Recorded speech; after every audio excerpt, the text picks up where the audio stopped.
Inside New Orleans Sports with Eric Asher is underwritten by TikTok Cafe, located on Causeway South at the I-10 in Metairie, is open 24 hours a day, 7 days a week, 365 days a year. Our menu offers breakfast dishes like our Western omelet made from scratch biscuits, grits, egg sunny side up, and lunch specials like our homemade cheeseburgers with a side of golden brown fries. Don't forget about our weekday lunch special, and that every Tuesday is steak night. TikTok Cafe, open 24/7 at Causeway South at the I-10 in Metairie. At Villeries Florist, we deliver the magic of flowers 7 days a week to the North Shore and South Shore in the New Orleans area. Whether it's for birthday parties, baby celebrations, Villeries provides colorful floral displays for all. With a store full of fresh-cut flowers, exotic tropical flowers, orchids, roses, and even fruit baskets, our goal is to make your vision a reality. Villeries Florist, proudly serving Louisiana since 1969. Mr. Ed's Oyster Bar and Fish House has been shucking here since 1979. Located at 3117 21st Street in Metairie, Mr. Ed's Oyster Bar and Fish House offers raw, fried, and grilled oysters, as well as a range of Cajun and Creole dishes. Enjoy a dozen with a smile.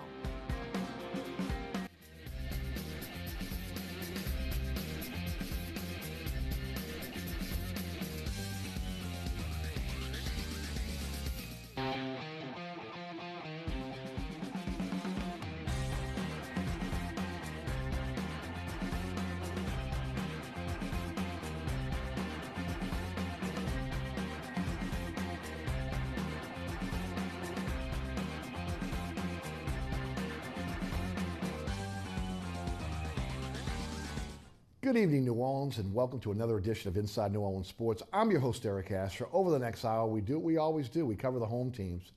Big week, too. New Orleans Saints, LSU Tigers, the New Orleans Pelicans, and the Tulane Green Wave. And to break it down for us tonight, two great guests. With us now is Mike Fazende of WGSO Radio and has a great blog as well. Corey Johnson of Sports 1280 will join us shortly. Mike, welcome to the show, as always. Right. Thanks for coming down. Always great to have you. My friend Mike, by the way, he will tell you he's with me every single Friday from 11 until noon. And, of course, we've been talking sports going back to when we started in Talk Radio together back 15 years ago. Yep. Mike, welcome back to the show. Thank you very much, my man. Always fun to be with you. If you would, highlight your blog for us. And, because, again, I think that number one, I'll say right now, I don't think anybody in this market can touch you when it comes to baseball, college baseball in this town. So again, if you're into college baseball, when that comes around, he's got you covered. Recruiting, he's all over recruiting as well. And of course, he could break down the Saints, Pelicans, and also the college teams as well. Mike, tell us about blush. You're making me blush. Well, that's why we have makeup. Tell us about your blog. I used to write a blog until I wrote one a couple of weeks ago saying the Saints were dead. And they haven't lost since. Yeah, that's a good thing. So I'm kind of having a little writer's block right now. Right. No, but it's called Fazende on Football, and I usually write one every week, usually around Wednesday, and I post it on Facebook and Twitter. But you didn't want to jinx the home team, right? I can't now. I can't write another one because they've been on a winning streak. Why don't you write about the Pelicans? Do us all do that. Yeah, write about get them on. I'll pronounce them dead. Because I'll tell you right now, I'm ready to go off on the Pelicans. You heard me on my radio show today. I'm taking no prisoners with the Pelicans, and I know it's early. We shouldn't really judge this team until after 20 games, but man, even after 8 games right now, it's not good. It's a flawed team. We'll get into that a little bit later. Let's start off with the Tigers tonight. LSU on a bye week, 6-2 now, winners of their last 3 in a row against SEC opponents. Step up in class to take on. Wait a minute, number 2 Alabama. Like Alabama needed any help. Number 2. Yeah, I understand Georgia has a stronger schedule. When you look back now at common opponents, you look back at, where Florida State was, where they are now. I get that. But, my gosh, do they need any more motivation coming up, nationally televised game against the Tigers? Nick Saban's not worried about that. In fact, he likes to be not number 1 just for that reason and motivate his team to keep them hungry. But to me, they're the best team in the country. They're blowing people out. They'll have an off week where they don't really focus enough and prepare because they have a lesser opponent. But they're going to be focused this week. It's LSU. Nick Saban loves beating LSU. And they're just a solid team. solid. They're a great team. They have everything you need: defensive line, linebackers, secondary, offensive line. They always have a great offensive line. And running back, they got 250-pound running backs. Right. Yeah. And they got a quarterback who can run, by the way. Yeah. And wide receivers. Well, it hasn't been much of a rivalry since, again, the national championship in 2012. They've had a couple of good games in Baton yeah, Rouge but where it came down to the end, but right. they haven't won. They haven't won.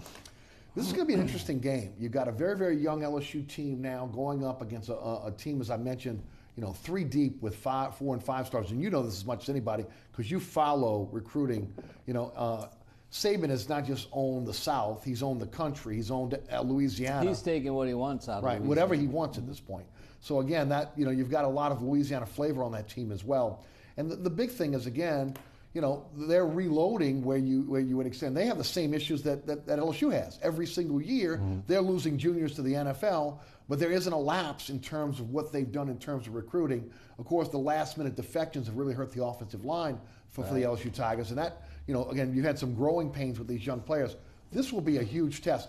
I really hope, and Mike, I'd like you to comment on this. I hope they learn something from going into Starkville and being a little bit wide-eyed in Starkville against Mississippi State, because I think that, again, it was more about, again, the crowd, the physicality of Mississippi State, the Bulldogs that night, some bad calls that went their way that they didn't overcome. Right. Again, they're going to have to play a perfect game to win. I don't think anybody's expecting them to win, but again, you got to hope that they're going to be in a position where they're not hurting themselves. Well, they're a completely different team since the Mississippi State game. They lost to Mississippi State, they beat Syracuse, and then the Troy game happened. And then we all wrote them off, including me. Another team I wrote off. But they've been a completely different team since then. I'm not saying they're going to beat Alabama, but that's the team that's playing Alabama is not the team that played Mississippi State and Troy. So we'll throw that out there. And they've matured a little bit, We talk about freshmen. There's a lot of freshmen at LSU play, especially on the offensive line.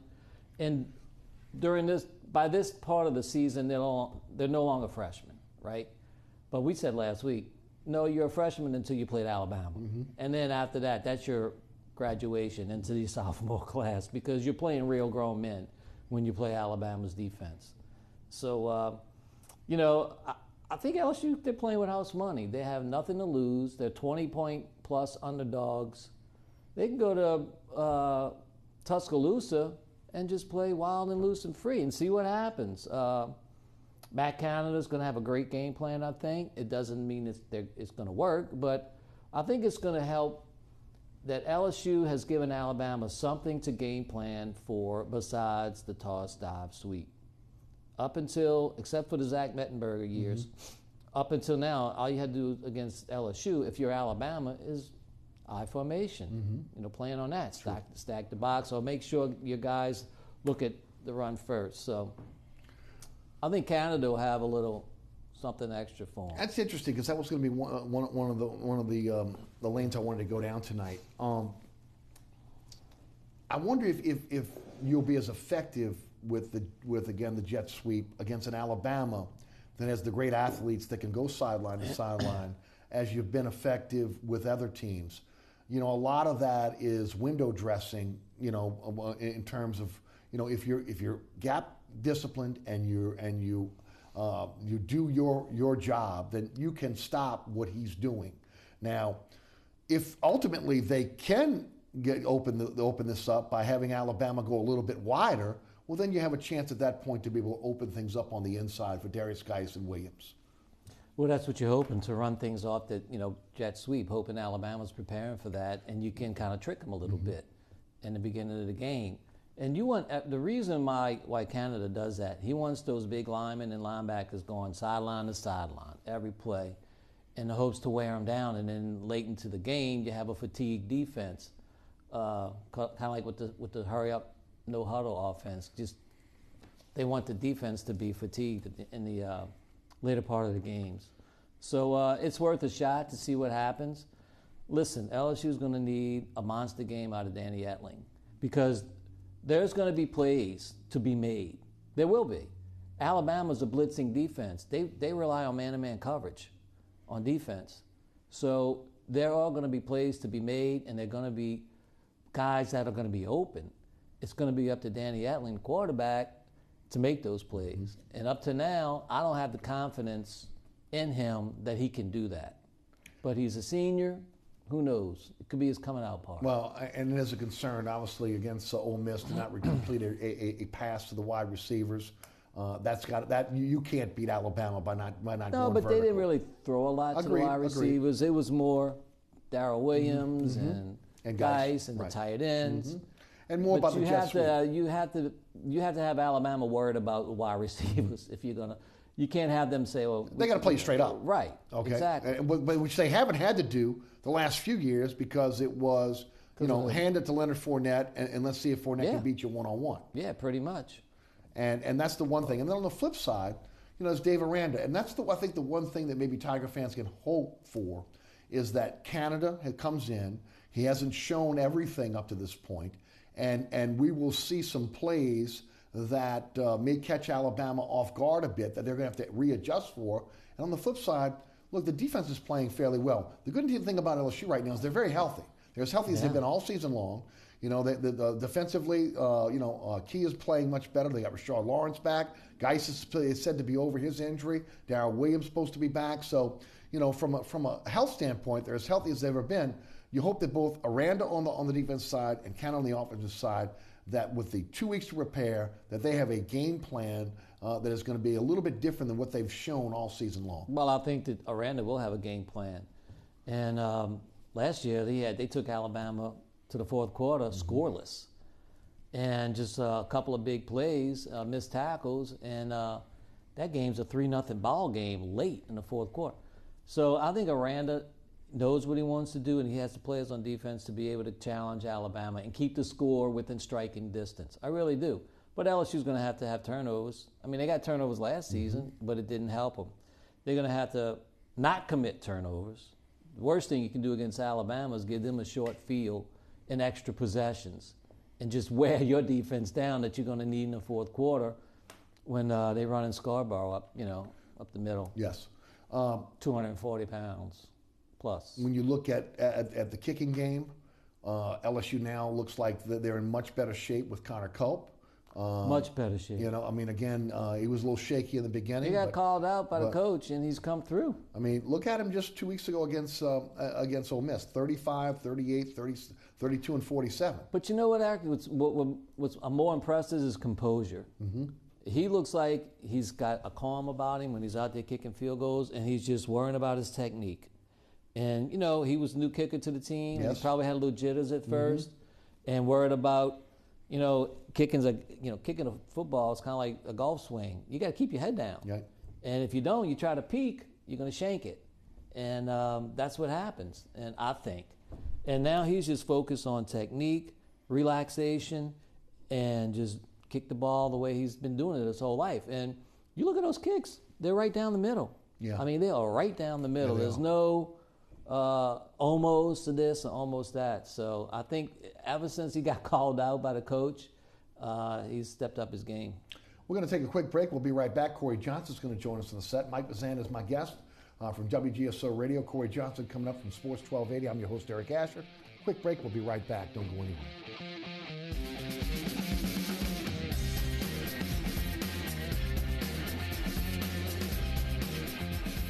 Inside New Orleans Sports with Eric Asher is underwritten by... Located on Lake Pontchartrain, Brisbee's Lakefront Restaurant and Bar offers traditional West End favorites, a scenic view, oysters, and numerous tasty options. More information is available at 504-304-4125 or brisbeesrestaurant.com. Amco Fence, locally owned and operated since 1976. Fully licensed and insured and a member of the BBB, Amco serves both residential and commercial customers. If you're looking to repair, replace, or install a fence for security or aesthetic reasons, Amco Fence supplies wooden, metal, chain link, vinyl, and ornamental or automatic gates. Amco aims to satisfy your fencing needs. Amco Fence, 504-468-9559 or amcofencecompany.com.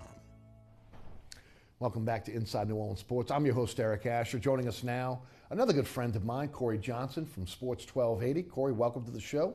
Thanks so much for being with us. We always start off letting you folks know a little bit about what you're involved in, and you're involved in a lot between TV, radio. Tell us a little bit about it. Between two legends. Well, I don't know about that. Might be sitting next to a legend, but I don't know about between two legends. Legend in my own mind. Eric, doing a radio show on AM 1280 every afternoon from 4 to 6 o'clock. It can be seen on Cox Channel 4 television, on Charter Channel 333 as well. Doing a couple editorials a week on News with a Twist on Channel 26, and I guess that's pretty much about it. The radio show now on TV is almost statewide now with your coverage, right? Pretty much. Yeah, Cox Channel 4 expanded into, well, they've always been in Baton Rouge and Lafayette, but they consolidated, and really is good because it put all their best shows together. And they still kept mine around. There you go. But yeah, I'm on in Metro New All Orleans. the best shows in yours. Huh? Exactly. I'm on in Metro New Orleans, Metro Baton Rouge, Metro Lafayette on Cox, and charters everywhere too. Slidell, Mandeville, Covington, Hammond, Houma, Thibodaux, Opelousas. So yeah, going well, man. And if you grew up with his dad giving a commentary, I tell you what, his dad would be proud. If you haven't checked out his commentary on ABC News with a Twist, he does a great job telling it like it is. It's very similar, just lacking the intellect and depth. And that big but beard. Otherwise, No, I'm just kidding. And that big beard he had, right? Yeah, I couldn't grow one of those, Eric. Yeah, a big beard, too. Couldn't grow one if I tried. Corey, we were talking a little bit about the Tigers, again, 6-2, taking on Alabama. Big challenge for LSU. Give us your take on what's going to happen this weekend. You know, it's a tough ball game. I mean, I don't think it's your typical LSU-Alabama ball game where the teams are usually fairly evenly matched up, coupled with the fact it's in Tuscaloosa, not Tiger Stadium, which even when the teams were sort of evenly matched up, LSU performed a lot better at Tiger Stadium than they do on the road in Tuscaloosa. It's a tough matchup. It's 24 points for a reason. When there's money on the line, the Vegas boys, that's a, I'm not a gambler, but it's a good, accurate barometer, I think. Alabama stayed at 24. Yeah, exactly. Doesn't even not move. like a lot of money came in on LSU. Exactly. And Alabama's just a powerhouse team. There aren't many weaknesses. I mean, their biggest weakness might be, quarterback throwing from the pocket, flinging it around the field. But he makes up for it with running back abilities. I think he's got more carries than any running back. And then the running back's a three-headed monster. You got 3 NFL running backs on that team. An offensive line that's all 4- and 5-star recruits, great players that are several of them are heading to the NFL. A defense that's just a bunch of as Jim Moore would say, a bunch of animals. They really are. They probably go about 25 deep on defense, literally, probably 8 or 9 deep on the D line. They can rush you. They'll sack you. They can stop the run. They've got great defensive backs and linebackers. And they're well coached. No, they're insanely well coached. I mean, Saban's coaches go on to become head coaches, and a Saban assistant has the #1 ranked team in football. No, it's Georgia. amazing. Georgia. Exactly, Amazing. And they're all over the place. Eric, I think the key in the ball game. I mean, there's a few keys. Etling needs to play his best game. Etling needs to be calm in the pocket, look off receivers, don't make mistakes. LSU can't make mistakes in general. I mean, I'd say, boy, the O-line needs to block and get a running game established. I don't see that. I mean, they may be to get some run plays going every now and then, but I think it's going to be more like jet sweeps and maybe tossing the Geis out, in the flat, that type of stuff. Aranda is key. He's got if you can get Jalen Hurts in 3rd and longs multiple times, I think that those are key. And then some ththings that are just like beyond control. Non-offensive scores. A blocked field goal, blocked punt, intercept, pick six. You need a pick six. You need a kick or punt return for a score. Right. You need to win the turnover battle like 4-1, 3-0. And then LSU might win 24-21. So you need LSU to play like on a 1 to 10 scale, like a 9.5 game, and you need Alabama on a 1 to 10 scale, play like a 5 game, and then LSU might win 24-21. But I mean, if I had to pick it, it would probably be like field goal. 28-10, 24-10 Alabama. But I'm hoping hoping they'll cover LSU. That would be the sucker bet, wouldn't it? Yeah, I mean, gambling, I think Aranda's a good enough defensive coordinator to keep that score close enough to where you think in the 4th quarter we might still have a shot here if we get a turnover or a break or two. You both guys have mentioned Aranda tonight. Your thoughts on the impact Canada can have? hopefully there's some plays that they held back, that Alabama has not seen and their good defensive coordinator and players have not seen. No, Canada is key. Aranda is kind of a proven commodity. He's only in it for a few years now. But I mean, he is the master at adjustments. During the game, at halftime, it's hard to keep doing the same thing and be successful against Aranda. And he counters your adjustments well. Like, he anticipates what you're going to make an adjustment against his D, and he's like one up on you. So, yeah, don't worry about Aranda and the defense all that much. But, yeah, Canada. Except maybe wearing down. No, I know. There's not a lot of depth, Mike. Right. You're so right. That is a problem. They could get worn down as the game goes on. If the game's getting out of control, Alabama could actually cover. Yeah, no, but Canada really has to coach his best game, and I'm sure he's just, going over film and trying to find, I don't think it's weaknesses at Alabama, but something that's less than stellar, an opening that you could exploit. Guys, Mike, I'll start with you first. Do you spy Jalen Hurts, or do you play him straight up? Good question. Maybe on passing situations that are maybe less than 8 yards, where because I mean all he needs is a crease, and 8 yards would be nothing to him. No doubt. But you don't want to waste Devin White on that, because Devin White could have 18 tackles in this ball game. That's a great point. I would spy him, thinking about it, because he's not a great passer, like Corey said. He's not. I mean, every time he throws a ball, it's complete, the receiver's wide open. Why? Play action. Because they run so well. The offensive line's unbelievable. It's an NFL-type offensive line every year. And they have really good wide receivers who are fast enough off the play action to get wide open. So, yeah, I think I would. I would want him to beat me with his arm and not his legs. Yep, that's probably the key. It's just going to be hard to do that because of the superior offensive line, the way they run the ball. Right. Like Mike said, he throws at his leisure.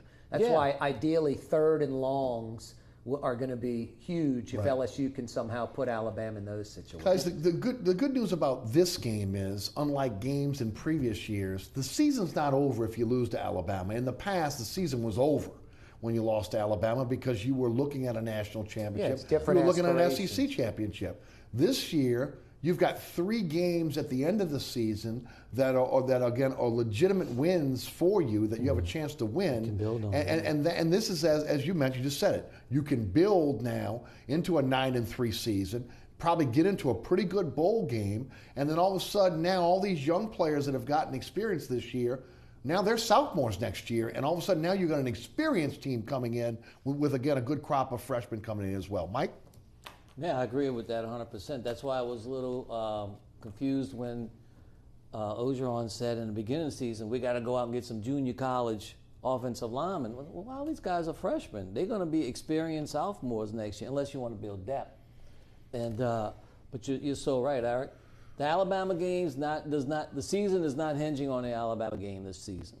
So if you lose it, LSU was riding a high every year, and then they lose that game, and then next week they lose to Arkansas, an inferior team, or somebody, or any team. Well, they haven't lost to Texas A&M in a while. I mean, I'll agree with you a little bit, Eric, in the sense of expectations. But even the lesser expectations, this team should be 10-3. You lose to Alabama, you win the last 3. What is it? A&M, Tennessee, and Arkansas. And then you're going to go to a less than major bowl against a team that you probably should beat. So 10-3 is where they should be, even with the lesser expectations. But they beat Alabama. They control their own destiny. They could go play Georgia for the SEC championship, and then all of a sudden they're in the Final Four and playing in the playoffs, maybe in the Dome, in the Sugar Bowl, and then advancing to the national championship game. So the expectations are lower, Eric, I'll give you that, but there is a lot at stake, though. You said this years ago on my radio show, and it kind of rings true. Les Miles liked playing Alabama with a bye week before Bama. You think they should have the bye week after Bama? Well, I just think because you get so beat up when you play Alabama, and you invest so much emotion into that game under Les Miles, and so much hype, that and if you lose, you can't possibly get excited to play the next week, and you're going to be beat up. You are going to be hurt. So why not play a cupcake the week before? I don't know how that schedule works. Play Alabama and then have that bye week after, if they could if they could possibly do it. I don't know if the conference is in charge of the Well, scheduling. their bye or weeks what. they actually get to choose. I thought it was strictly the SEC, but the bye weeks they get to choose. And that's why Alabama schedules theirs before LSU, and LSU does it. They consider each team considers that opponent the toughest game of the year. What are your thoughts on that? Alabama has a third of their schedule. Teams have a bye week before they play Alabama, which is the most in college football. Let me ask you a football. question. What are you going to scheme against Alabama that you can't scheme in a week? I mean, I don't think it's so much scheming. I think it's getting healthy, and stuff like having that. that extra week just to focus on Alabama and practice against Alabama. But I think it's just that LSU considers Alabama clearly their toughest opponent, and Alabama they could schedule before the Iron Bowl and they don't, so they consider LSU their toughest opponent. Well, look at the NFL. Who's got the two most? Who's the teams with the two most players in the NFL? LSU has 51, Right. the most in college football, and I think Alabama's tied with someone, I forget, maybe Miami. It might be Miami over Ohio State with 45. Right. So, I mean, between Alabama and LSU, you've got 5% of the NFL. Yeah, it's crazy. And that's the ones who are leaving. Right. That's not counting the depth. You know what I mean? It's crazy. Guys, I'll ask you The now, talent. but before we take a break and switch to the Saints, Saturday, CBS, nationally televised, Tuscaloosa, You gonna make LSU, me Alabama. No, you know, against it's part of the deal. It's part of the deal. I mean, you can say it. Les Miles picked Alabama. I know, I saw that. Just for that, I'm picking LSU. All right. I got to pick out. I'm going to have to go with Les Miles. I mean, he said it best. He's talking about LSU, and then was like, if I had to bet my house, you know, if your arm's on a chopping block, if you're wrong, I think I'd pick Alabama. And like I said, maybe 24-10 or something like that, 27-10, something like that. Woody Hayes would have never picked Michigan to beat Ohio State. Never. And Bo Schembechler would have never picked Ohio State to beat Michigan. But maybe they weren't asked if the house is on the line. Well, they weren't doing a podcast either, so, you know, in their defense, no doubt about it. I can't believe Miles said that. Les has a nice Even house. if you don't believe it. Yeah, and by the way, says he's going to stay in Baton Rouge, which is always a good thing. You're watching Inside New Orleans Sports tonight with us, Corey Johnson from Sports 1280, Mike Fazende from WGSO Radio. I'm your host, Eric Asher. We'll have a quick break. We'll be right back. We'll talk some Saints.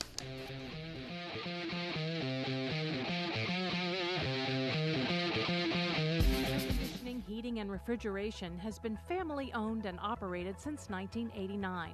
Burkhart has energy efficient solutions and offers brands such as Mitsubishi ductless AC units and Amana, the only manufacturer with a lifetime unit replacement warranty. Burkhart's offers maintenance bundle packages that include servicing your AC, generator, and tankless water heater. For more information on the services Burkhart's provides, visit acpromise.com. Burkhart's Air Conditioning, Heating, and Refrigeration, providing comfort for life. Located at 3701 Iberville Street in Mid-City is Katie's Restaurant and Bar. Open 7 days a week, Katie's offers daily specials for lunch, dinner, and Sunday brunch. Serving New Orleans cuisine such as fried shrimp platters, grilled redfish, and a fully stocked bar. And don't forget about our expanded event seating and local entertainment. Featured on the Best of Food Network's diners, drive-ins, and dives, Katie's Restaurant and Bar. Amco Fence, locally owned and operated since 1976. Fully licensed and insured and a member of the BBB, Amco serves both residential and commercial customers. If you're looking to repair, replace, or install a fence for security or aesthetic reasons, Amco Fence supplies wooden, metal, chain link, vinyl, and ornamental or automatic gates. Amco aims to satisfy your fencing needs. Amco Fence, 504-468-9559 or AmcoFenceCompany.com. Welcome back to Inside New Orleans Sports. We're doing a little food show here in the break here between these two. I thought I was sitting with Tom Fitzmaurice for a while there. Although Corey does a good job on the radio talking about food all the time. For a guy that's on a diet, I don't want to hear it. I've been to restaurants he's recommended. He's good. No, he is. I'm not gonna say the man's not. The man knows the man is a food snob. So I will say that right now. That's probably true too. A little picky eater. But boy, I mean, in New Orleans and Louisiana, we don't eat to live. We live to eat. Right. Sure. And even on a sports show, we talking food at the break. Yeah. They were, and they both know I'm on a diet. They're killing me, no doubt about it. All right, Saints 20. Bears 12, Saints now 5-2, winners of their last 5 in a row, on top of the NFC South. You know, when you look at this team, still some flaws on this team, but they're playing very, very well in a week-to-week league. But I will say this, guys, and I said this on the radio show today. This game scares me a little bit.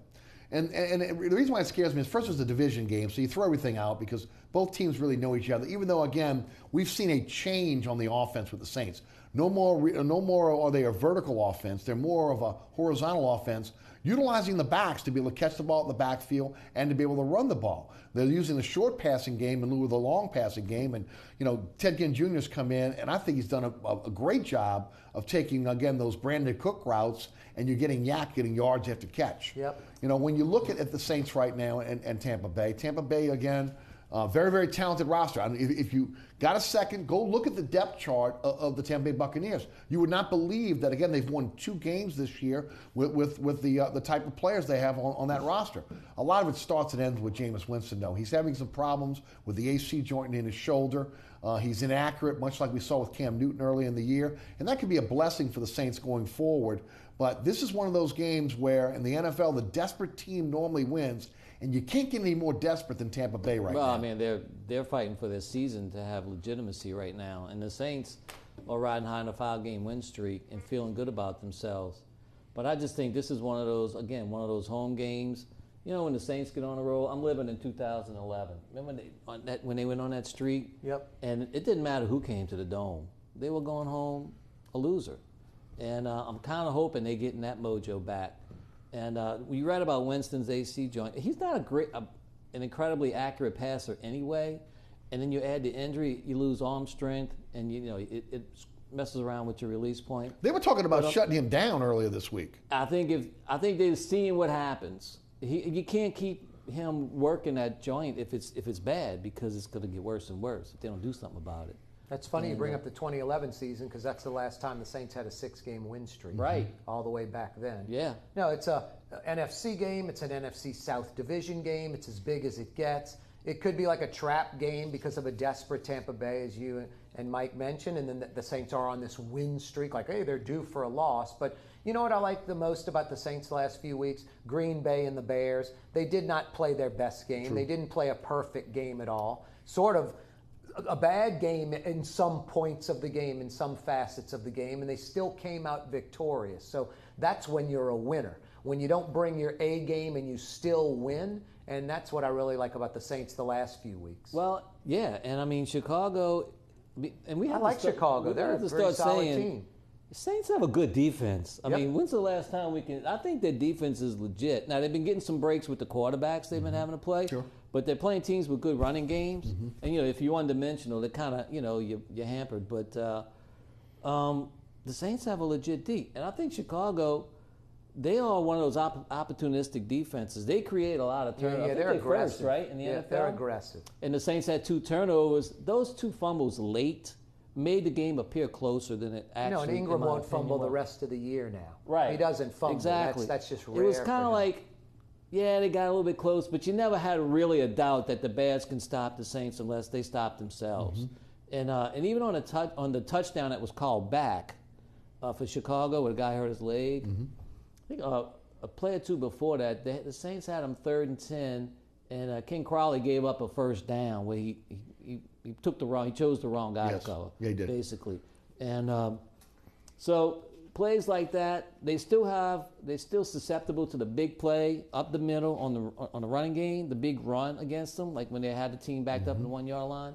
But other than that, I mean... No, the defense has a pulse probably for the 3rd time at best in the history of the Peyton era. Right. I mean, 10, 11 seasons, and this might be only the 3rd year. I mean, that has to have driven the coach nuts the last few years, where they go evaluate this talent, they bring it in, and it just never works out. Right. They go and get these expensive free agents, they never work out. Now this year, they've nailed it with free agents, they've nailed it with the draft. Last 2 drafts. I mean, you probably have Lattimore Lattimore's a Pro Bowler for sure. He might be an All-Pro. Yeah. I mean, it's amazing. Top rookie defensive back. Rated right now as one of the top 5 defensive backs in the NFL. Yeah. No, and rated I think he's number 1 rated defensive player as far as so far into the season. Amazing. Because he's a shutdown corner, which is Saints have probably had maybe 3 or 4 of those in their entire 51-year existence. So I don't think they've had one as good as Lattimore. No, I don't think they've had one as good as Lattimore, He's arguably. had some No, talent, you're right. He's man. very good. And the defense, the linebackers are good. You even lose a starter and you plug in Craig Robertson. You're not missing a beat there. The D-line's a lot better. You even have help from players that come in and substitute, sort of similar to the Super Bowl year where you had a little depth there. So, Allen's doing a great job running this defense. And all you needed was the defense to be around in the teens, not 28 to 32. So with the offense clicking and not having to rely strictly on Breeze throwing for 350 yards and 4 scores a game, 3 touchdowns a game, the Saints are all of a sudden a contender. Corey touched on it. The Saints haven't played their best offensive games the last couple of weeks, and they won because they play great defense. Yep. They play great defense, shutdown defense. And whatever rank they are now is including the first 2 games. You got to throw those out. So what was it? Compare them now from the 3rd game on to other teams in the NFL. I bet the defense got to be one of the top. And the defense does a lot too, because it not only winning games this year, it solidified Peyton as head coach. Because you go 7-9 or a losing season, no playoffs, it's 4 years. He's gone. And then Breeze will be like, maybe I need to go to a team that's a quarterback away from a Super Bowl. Yeah. And then the third thing the defense does, it's going to prolong Breeze's career. You might get an extra season out of him on the back end now. I agree with that, Corey, and I've talked about that for a long time. The way to prolong Breeze's career is to have a strong defense and have a strong running game. Right. And I think that Peyton has realized that. He's went from shock and awe to pound and pass now, and that's the big difference. So before it was big plays. We're going to score in 25 seconds because we're going to long, we're going to beat you. But now it's we're going to run the football, and we're going to utilize our backs, and especially now again when you look at how even though the receivers may not be as good as they once were.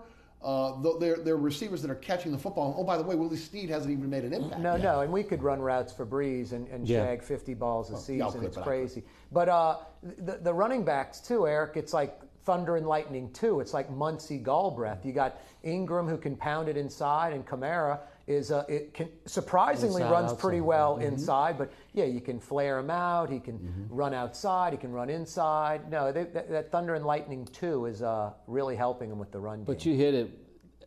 Peyton he's now more conservative. Remember we used to say, why does he throw so much? Now it's like, why is he running so much? Because he's got great confidence in the defense. When Chicago punted the ball to the Saints and pinned them back a little bit, he didn't come out throwing. He came out running. Right? He threw one to Thomas, and he came out running. And he said, okay, we got it far enough. We can punt.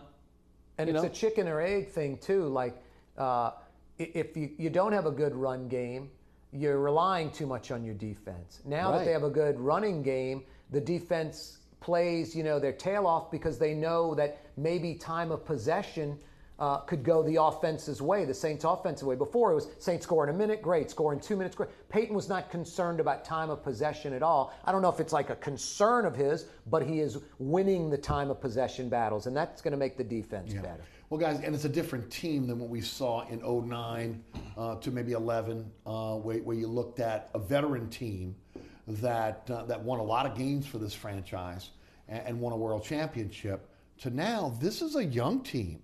This is a team where when you look at them on offense and defense, you've got number 1 picks littered across that offensive line, which he had to rebuild. He went back to what he did in 06 to build this team, build a strong offensive line, get yourself a defense, obviously that's cerebral, that again has a high football IQ because they mirror each other in those ways. Get a few playmakers on the team. If you remember, they went out, got Jabari Greer. Obviously, when you look at on the defensive line what they did. And then of course, have a reliable kicker, which looks like they've got now. So all of a sudden, you're looking at least the makings of what he tried to do in building that 09 to 11 team.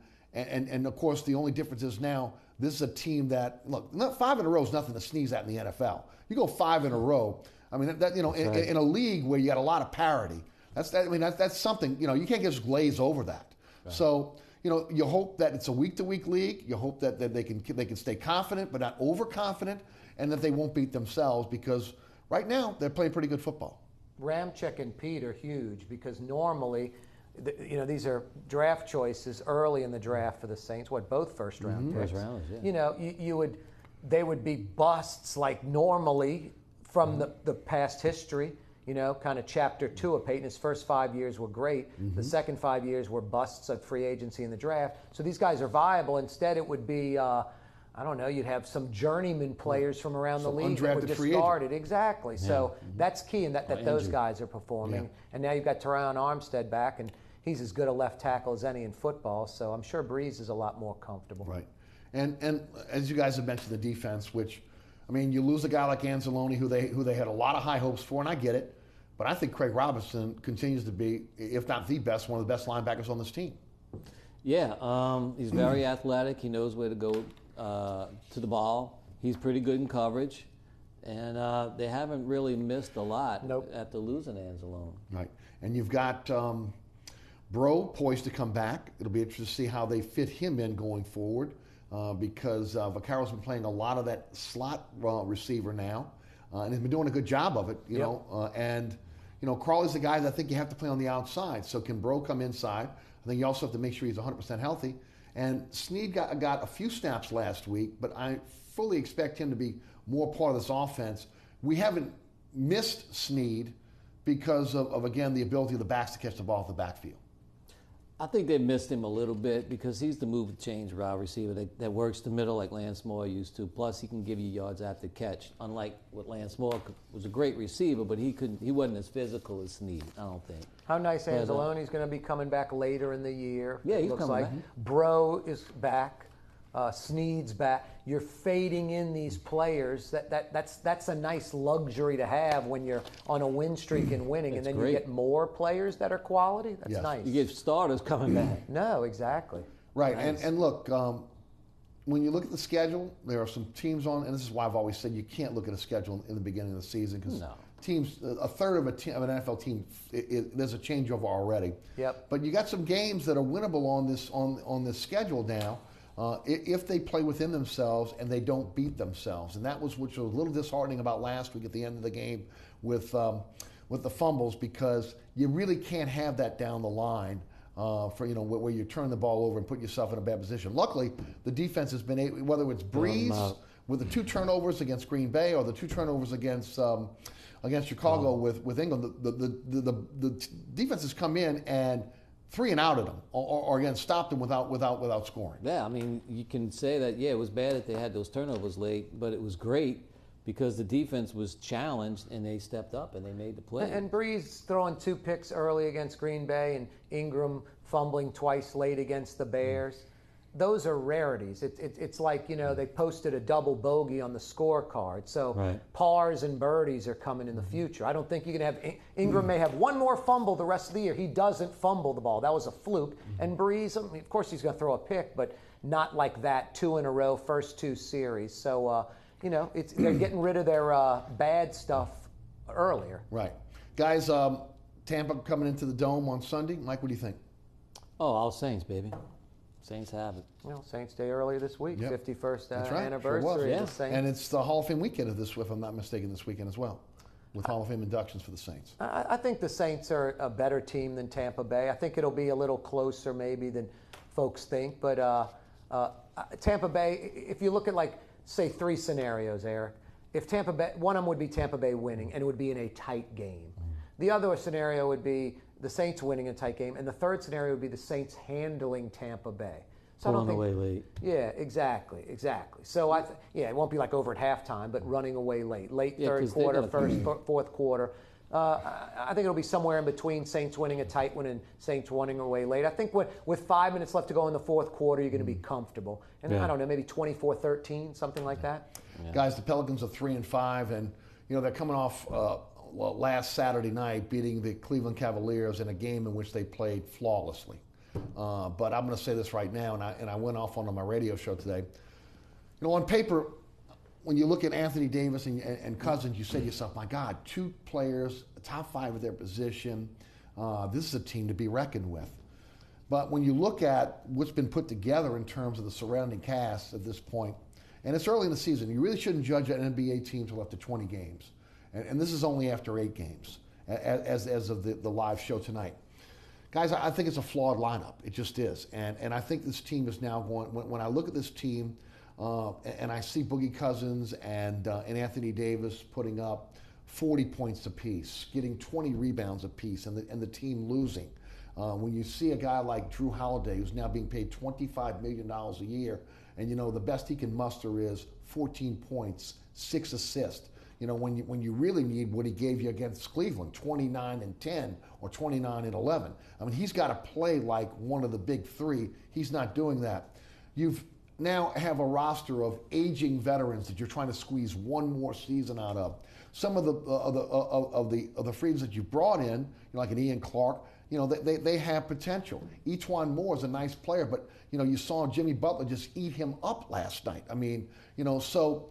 You're counting on Rajon Rondo to come in, a guy that is in the twilight of his NBA career, to somehow be the magic elixir to turn this thing around. And, I don't want to be pessimistic because I want this to work. Not necessarily want it to work because I want Dell Demps and Alvin Gentry to return.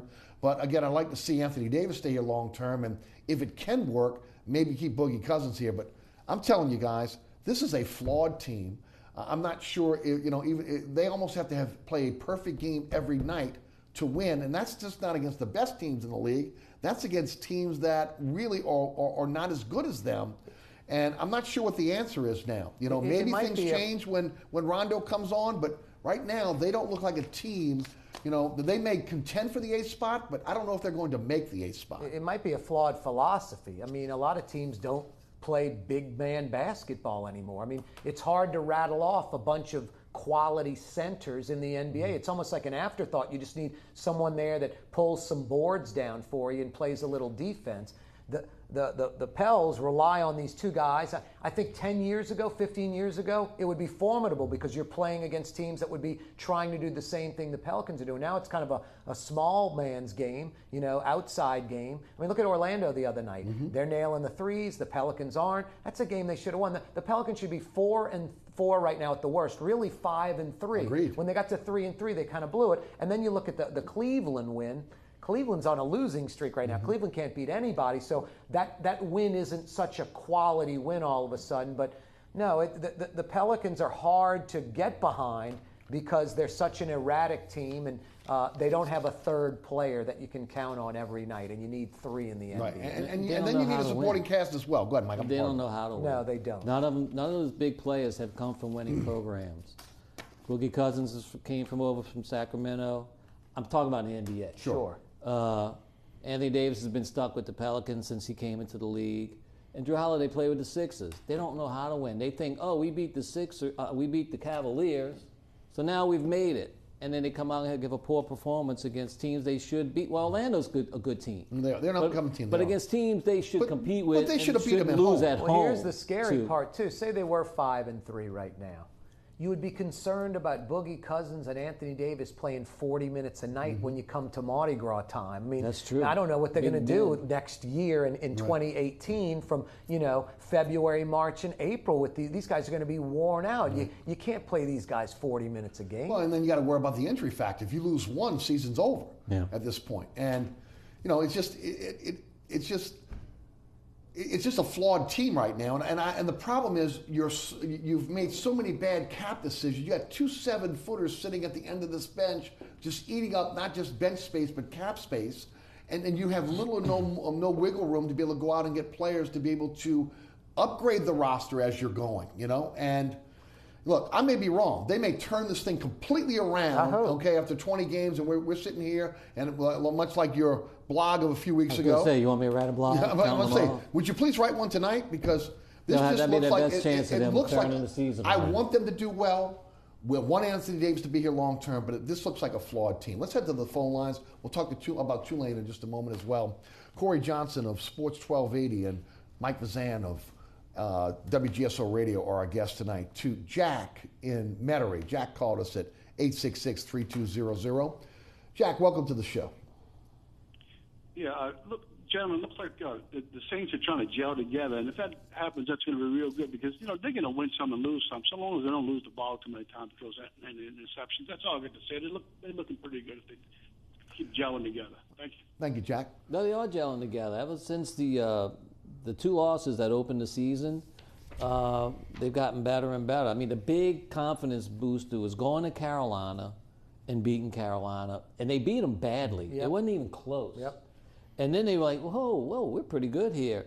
And the defensive backs, the young guys grew up in a hurry, and they're gelling together. And once the offense gets rolling, then it's going to be they have a chance to take it to another level. The Saints are the opposite of the Pelicans. Mm-hmm. They're gelling together, yes, and they know how to win. Mm-hmm.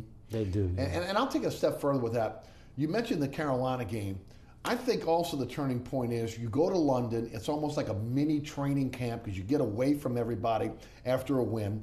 You got a chance to be able to come together. You know, you get a shutout win. Against a good offense. Okay, and then all of a sudden now you're feeling pretty good about yourself going out and, you know, again, with a young team like that, you get on a little bit of a roll, a little bit of confidence, and they got some players that can play. All of a sudden the Saints are playing pretty good football. Hopefully it will continue. To the West Bank and Jeffrey. Jeffrey, welcome to Inside New Orleans Sports. Hey, Jeffrey. Thank you for taking my call. Thank you. I wanted to talk about the Pelicans. Would you turn him up a little bit, Kenny, please? Go ahead. Pelicans? Can you hear me? I can now. Go ahead. Okay, thank you. I think the Pelicans is like a victim of circumstances. You have two near 7-footers taking 25-footers every night. And sometimes, most times, well, not most times, half the time, they're bringing the ball up. And it seems like Jrue Holiday is content with his role in taking his $25 million and going to the bank every night. I think we're just spinning our wheels with the Pelicans. Yeah, it's a little bit frustrating. I got to tell you, Jeffrey, you know, I had high hopes, but I mean, I'm just watching this, and I just don't think they mesh. I don't think that, you know, they were talking about gelling. I don't think they're gelling at all, guys. I think Holiday had his mindset of being the 2-guard this year with Rondo coming on, and Boogie Cousins is Boogie Cousins. He's going to step back he's not changing. People, if you're waiting for him to start playing with his back to the goal, it's not going to happen. He thinks he can hit threes. And he can most of the time. And he can not most of the time. But you don't want him at just pure outside you shooters. Don't. You want him playing inside. Hopefully, when you get Rondo in there and he's running the point, you get Jameer Nelson backing up the point, and Jrue Holiday maybe gets comfortable and earns his $25 million. Yeah. That's the only thing you can hope for right now with this team. We're banking on a guy in the twilight of his career. Oh no, you're 30-something club. You know, I mean, that's the thing. That's the flaw in this team. They don't have a leader though. They don't have a guy on the court that's a general. That's a good point. Yeah, because that's supposed to be Rondo. Right. No. Yeah. Exactly. It can't be Rondo. It can't be Anthony Davis. He's not that guy. He's got to be the guy, the quarterback of the team. Right. Great player, but he's not a leader. David is in Thibodeau. David, welcome to Inside New Orleans Sports. Hey, David. Hey, great show tonight, guys. Listen, I would like to know what y'all think about what's happened internally with the Saints this year as an organization, where they've made these underrated changes with the assistant coaches, Mike Nolan, Ryan Nielsen, the better draft. It seemed like they're shifting more to the draft and away from the big free agents. What's happened has made Sean Payton get away from these Coach Kelly models in NFL where the coach had all this power. Now it seems like he's trusting his staff and he's listening to more people. And as a whole, the organization is able to have better results on the field. What do y'all think's happened internally, if there's any change, or will there be any change so long as Mr. Benson's still there? Thank you, David. First of all, I don't think there'll be any change. 3 straight 7-9 seasons happen. Yeah, that'll light a fire under you. Yeah. And of course, what we're doing is not working. A mandate to change coaches, which he had to do. He didn't want to change those longtime coaches, and bringing in Jeff Ireland, who has done. I mean, look, the last 2 drafts. He's got his fingerprints all over those drafts. No, that's the key, Eric. I mean, you mentioned it. You got a new talent evaluator, and then you get rid of, Vitt, who was Peyton's number 1 buddy on the team. So he had to bite the bullet and fire like his best friend. And then Bill Johnson, the D-line coach, who'd been there probably 8 years or so for a long, long time. And those aren't fun things to do. Peyton feels like, man, I've won and I've earned this, and now I've got to do this. But I think Peyton's back was against the wall, and he's staring at 3 7-9 seasons in a row and no playoffs, and Breeze getting long in the tooth. So they made some aggressive moves with the coaching staff and the talent evaluators. But I think what Peyton saw was the fact that they have to rebuild with younger guys on defense. And Johnson and Vitt are not developers. Yes. If you're good when you get there, you're going to be all right with Johnson and Vitt. But if you need to be developed and brought along, they're not the guy. I don't think, especially Vitt, he's like 70. You don't have the patience to try to... Look at the difference in the linebacker core right now. And look at Mike Nolan, what he's done with it. And look at the defensive line coach. Right. And I have to say the offensive line coach has done a remarkable job. I know this is not his first season, but I think it's his second or third season with the Saints. Yeah. No, you're right. Guys, let's shift to Tulane. 56-26 loss to Memphis. They're 3-5 now. They gave up 557 yards versus Memphis. They went down 35-0. It's the second week in a row they went down early. They keep spotting opponents these huge leads. You know, Banks is doing his part. He's really a good quarterback. He was sacked 7 times versus Memphis. You know, and then, you know, now they've got an opponent in that they could beat this weekend. Cincinnati's no South Florida or Memphis, but the Greenies got to get back to playing good football again, and they haven't done it over the last 2 weeks. They're not built to get down, early. They're a run-oriented team with a pretty good defense, and against run-oriented teams like Navy, they perform pretty well. But the last couple of weeks with gunslinger-type quarterbacks and wide-open offenses, I guess they're a little thin, and they don't perform as well. Eric, this is Willie Fritz is a winner. And I think he's starting to get inroads with high schools, and he's going to start recruiting better. And I think Tulane's going to be a winning team. You were hoping this year they could get to like 6-6, and they still might. Right. But they win 3 of their last 4. Yeah, exactly. They got to win most of their games the rest of the way, 3 of their last 4, and they could be 6-6 and actually go to a bowl, which would be huge for recruiting. Get the extra few weeks of practices before those games, all of that stuff, because Willie Fritz is still implementing his system, and CJ Curtis Johnson really wasn't a great recruiter. You know, they didn't really have a lot of talent. He went and got these junior college trio, which that's another nice thing. Tulane's now, for the first time in generations, getting junior college players. But Cincinnati is a game they have to win. It's a daytime game at Yeoman, and that's where it all starts. Got the final word. Well, I'm just saying, Tulane's a couple of recruiting classes away. It's not.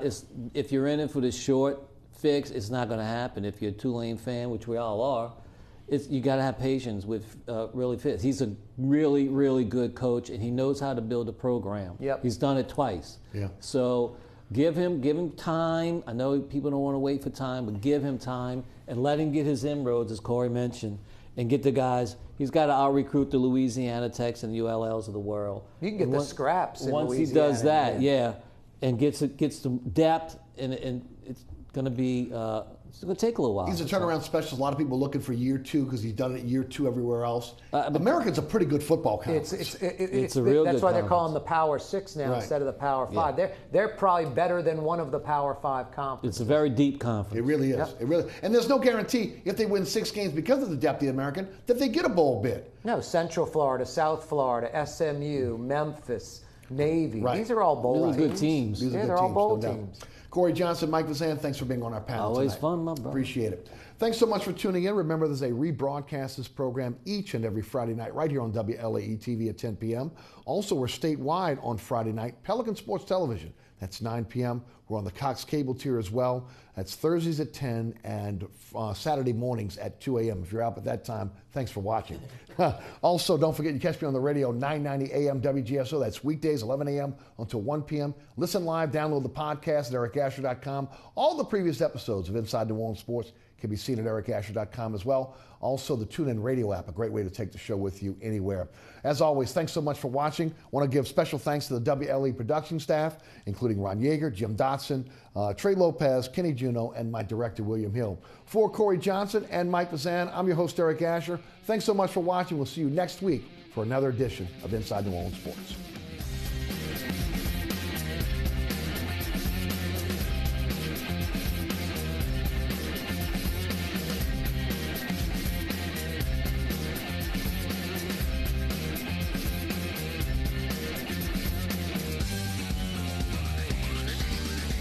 Inside New Orleans Sports with Eric Asher is underwritten by... Located on Lake Pontchartrain, Brisbee's Lakefront Restaurant and Bar offers traditional West End favorites, a scenic view, oysters, and numerous tasty options. More information is available at 504-304-4125 or Brisbee